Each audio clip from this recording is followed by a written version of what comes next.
नमस्कार। उत्तराखंड की खबरों में आपका स्वागत है और मैं आपके साथ प्रिया बिस्ट। बुलेटिन की शुरुआत करते हैं।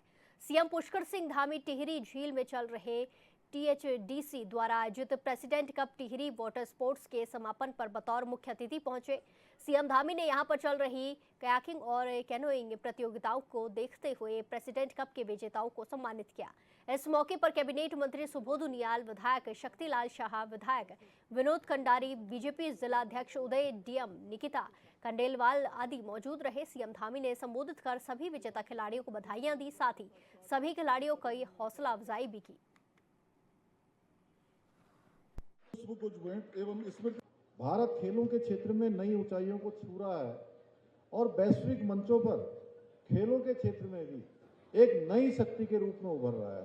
अब दुनिया का कोई ऐसा खेल का मैदान नहीं है जहां भारत के खिलाड़ी भारत का तिरंगा शान से न लहराते हों, अपने खेलों का उत्कृष्ट प्रदर्शन न करते हों।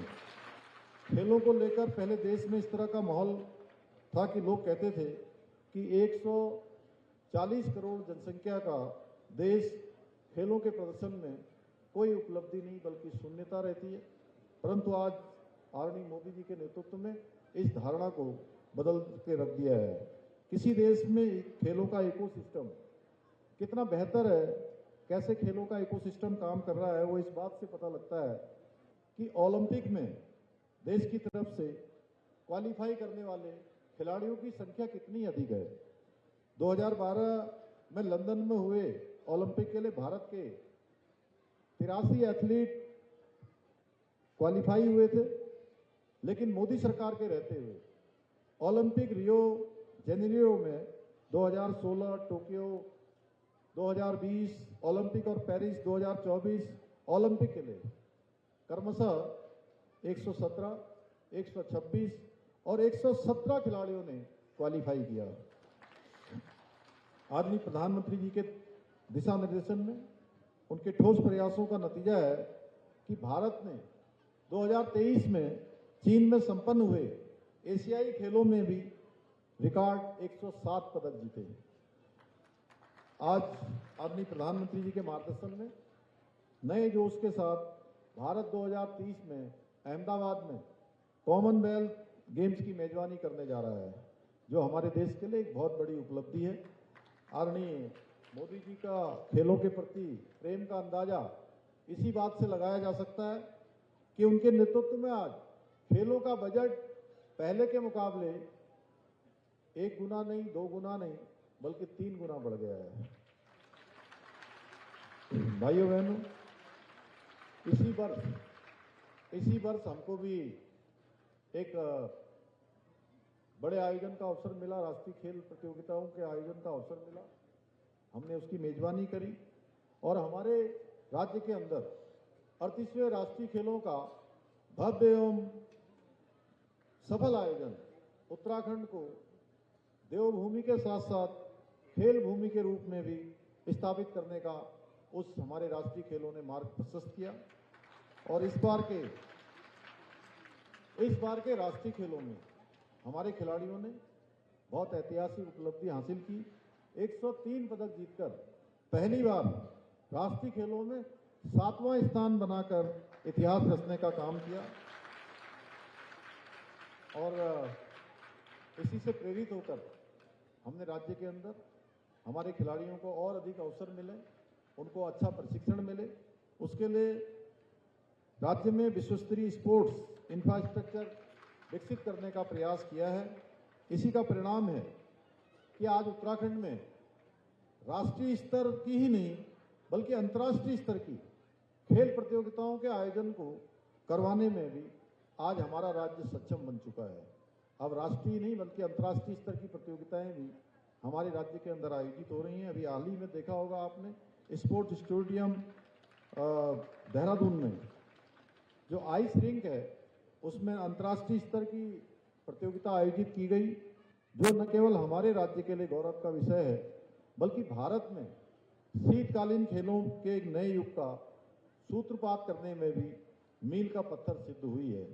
यही नहीं, हमारी सरकार ने राज्य में स्पोर्ट्स लीगेसी प्लान भी लागू करना का प्रयास किया है और इसका जल्दी हम लागू करने जा रहे हैं। जिसके अंतर्गत प्रदेश के 8 शहरों में 23 खेल अकादमियों की स्थापना की जाएगी और इन अकादमियों में 920 विश्व स्तरीय एथलीट और 1000 अन्य खिलाड़ी उच्च स्तर का प्रशिक्षण प्राप्त कर सकेंगे। इतना ही नहीं, हम जल्दी प्रथम खेल विश्वविद्यालय, महिला स्पोर्ट्स कॉलेज स्थापित करने के अपने संकल्प को भी साकार करने की दिशा में तेजी से काम कर रहे हैं। भाइयों बहनों, प्रदेश में खेलों के समग्र विकास और खिलाड़ियों को प्रोत्साहित करने के उद्देश्य से ही हमने प्रदेश के अंदर नई खेल नीति भी लागू की है। नई खेल नीति के अंतर्गत राष्ट्रीय और अंतर्राष्ट्रीय स्तर पर पदक विजेताओं को सरकारी नौकरी की सुविधा दी जा रही है। यानी कि अब अच्छा प्रदर्शन अगर खेलों में करेंगे तो निश्चित रूप से उनके कैरियर का भी संपूर्ण ध्यान इस नई खेल नीति में किया गया है, पूरा ध्यान रखा गया है। इसके साथ ही आवासीय स्पोर्ट्स कॉलेजों में अध्ययनरत खिलाड़ियों को निःशुल्क प्रशिक्षण एवं शिक्षा तथा प्रतिभावान युवाओं को प्रोत्साहित करने के लिए खेल छात्रवृत्ति जैसी सुविधाएं भी आज प्रदान की जा रही हैं। इतना ही नहीं, हमारी सरकार मुख्यमंत्री खेल विकास निधि, मुख्यमंत्री खिलाड़ी प्रोत्साहन योजना, मुख्यमंत्री उदयमान खिलाड़ी योजना तथा खेल किट योजना जैसे कार्यक्रमों के माध्यम से राज्य के युवा एवं उभरते हुए खिलाड़ियों को प्रोत्साहित करने के लिए काम कर रही है। इसके अलावा हम उत्तराखंड खेल रत्न पुरस्कार, हिमालय खेल रत्न पुरस्कार प्रदान कर खिलाड़ियों को सम्मानित भी कर रहे हैं। इसके साथ ही हम राज्य की खेल प्रतिभाओं को निखारने के लिए, प्रशिक्षकों को सम्मानित करने के लिए देवभूमि उत्तराखंड द्रोणाचार्य अवार्ड भी प्रदान कर रहे हैं। यह भी हमने प्रारंभ किया है। इसके अतिरिक्त हमने राजकीय सेवाओं में खिलाड़ियों के लिए 4% खेल कोटा जो बंद हो गया था, उस खेल कोटे को भी फिर से हमने लागू कर दिया है, जिससे हमारे खिलाड़ियों के परिश्रम को उचित अवसर और सम्मान मिल सके। आज के इस कार्यक्रम के अवसर पर मैं इस प्रतियोगिता में विजयी होने वाले सभी खिलाड़ियों को और उनकी उत्कृष्ट उपलब्धियों के लिए विशेष रूप से बधाई देता हूं। साथ ही प्रतियोगिता में भाग लेने वाले प्रत्येक मेहनती प्रतिभागी की मेहनत और लगन की भी सराहना करता हूं। इसी के साथ खबरों में आगे बढ़ते हैं। देहरादून में अखिल भारतीय विद्यार्थी परिषद के 71वें राष्ट्रीय अधिवेशन और प्रोफेसर यशवंत राव केलकर युवा पुरस्कार समारोह का आयोजन किया गया। सम्मान समारोह में मुख्यमंत्री पुष्कर सिंह धामी भी उपस्थित हुए। यहां बनाए गए भगवान बिरसा मुंडा नगर में कई राज्यों से आए 1500 से अधिक प्रतिनिधि पहुंचे हैं। पिछले वर्ष संगठन की सदस्य संख्या 59.36 लाख थी, जो इस बार बढ़ चढ़कर लगभग 77 लाख हो गई है।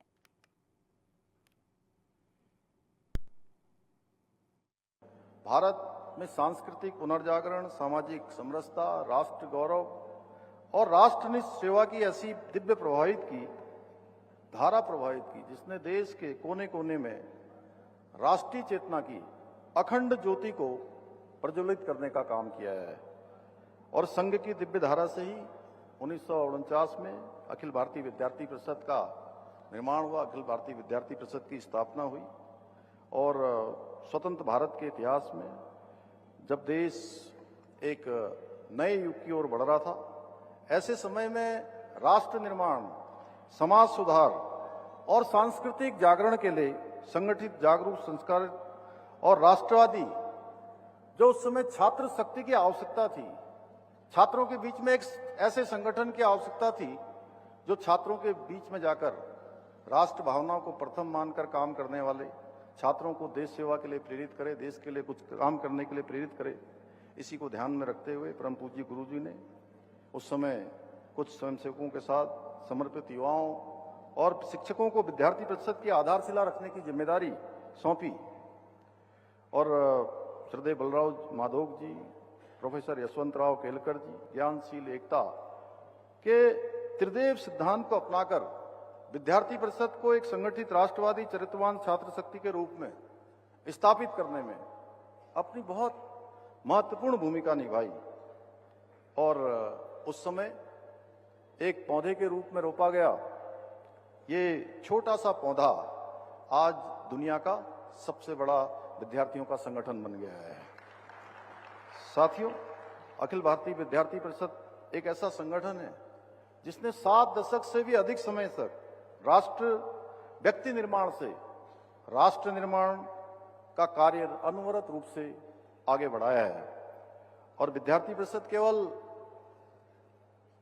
छात्र मुद्दों तक ही सीमित नहीं रहा है। जब जब समाज को, देश को जैसी आवश्यकता हुई है, उस आवश्यकता के अनुसार विद्यार्थी परिषद ने देश और समाज के सामने आने वाली हर चुनौती को अपनी चुनौती मानकर मैदान में उतरकर उन चुनौतियों का सामना किया है, उन चुनौतियों पर काम करने का काम किया है। परिषद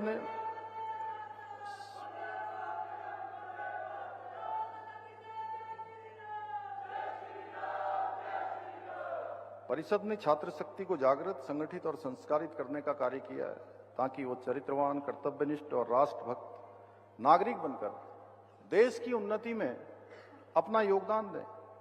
विद्यार्थी परिषद ने युवा पीढ़ी को सदैव राष्ट्र प्रथम की भावना को उनके अंदर पूरी तरह से रोपित करने का काम किया है। देश के प्रत्येक कोने में आज शिक्षा के मंदिरों से लेकर देश की सीमाओं तक परिषद के कार्यकर्ता राष्ट्र निर्माण के लिए समर्पित होकर अपना योगदान दे रहे हैं। और परिषद एक ऐसा संगठन है जो विद्यार्थियों के बीच में रहकर उनमें समाज, राष्ट्र के सम्मुख आने वाली चुनौतियों को अपना मानकर डट कर मुकाबला करने के लिए इस भावना को विकसित करने का काम कर रहा है। जब भी समाज को, राष्ट्र को, छात्र छात्राओं की जरूरत पड़ी है, तब विद्यार्थी परिषद ने ढाल बनकर चुनौतियों का सामना किया है, देशव्यापी आंदोलनों का नेतृत्व किया है। और इसी वर्ष हम लोगों ने आपातकाल के 50 साल पूरे होने के संबंध में पूरे देश भर के अंदर अनेक कार्यक्रमों का आयोजन किया। आपातकाल के समय में विद्यार्थी परिषद की भूमिका भारतीय लोकतंत्र के इतिहास में सदैव स्वर्ण अक्षरों से अंकित की जाएगी। हजारों कार्यकर्ताओं ने जेलें भरी, यातनाएं सही, अंधकार के उस काले दौर में भी, लेकिन लोकतंत्र की लौ को कम नहीं होने दिया, उसको बुझने नहीं दिया। विद्यार्थी परिषद ने बीते 7 दशकों में विद्यार्थियों को शिक्षा, संस्कार, स्वावलंबन प्रदान करने में बहुत महत्वपूर्ण भूमिका निभाई है। परिषद ने अपने स्थापना काल से ही समाज और राष्ट्र हित में बड़े परिवर्तन लाने की अद्भुत अग्रदूत के रूप में हमेशा काम किया है। चाहे स्कूल हो, कॉलेज हो, विश्वविद्यालय हो, परिषद के कार्यकर्ताओं ने छात्रों के भीतर राष्ट्रवाद की अलग को जगाने का अतुलनीय कार्य किया है। आज हम पहले पूर्वोत्तर के कुछ राज्यों में जाते थे, मैं भी पूर्वोत्तर के राज्यों में जाने का मुझे अवसर मिला है, तो वहां पर भारत माता के नारे जितनी जोर से आज लगते हैं उसमें बहुत न्यूनता होती थी। अगर आज पूरे देश के अंदर भारत माता के जय का नारा देने का काम और प्रत्येक विद्यार्थी के होंठों पर कोई कार्यक्रम शुरू होता है तो वो जयकार, भारत माता की जय का नारा देने का काम भी आप जैसे परिषद के कार्यकर्ता ही करते हैं।